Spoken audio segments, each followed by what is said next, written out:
အားလုံးပဲမင်္ဂလာပါကျွန်တော် 3D design တိုးဝယ်ဖြစ်ပါတယ်ဒီနေ့ကတော့ကျွန်တော်ကရိုက်ကူးရေးအဖို့တယောက်အပ်ထားတဲ့သူ့ shooting အတွက်လိုအပ်တဲ့ပစ္စည်းလေးတွေကိုထုတ်ပေးနေတာပဲဖြစ်ပါတယ်ကိုရန်အစားဆုံး design ဆွဲပြီးထုတ်ပေးရတာဖြစ်ပါတယ်အခုလိုမျိုးရိုက်ကူးရေးအတွက်အပြင်မှာအလွယ်တကူရှာဝယ်လို့မရတဲ့ပစ္စည်းလေးကိုကျွန်တော်စီမှာအနံ့နိုင်ပါတယ်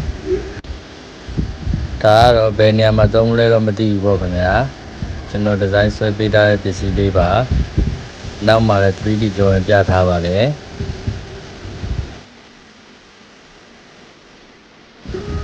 အခုလိုမျိုး design ဆွဲချင်တာဖြစ်ဖြစ် 3D print ထုတ်ချင်တာဖြစ်ဖြစ်ကျွန်တော်စီမှာစိတ်တိုင်းကြအနံ့လို့ရနေပါပြီ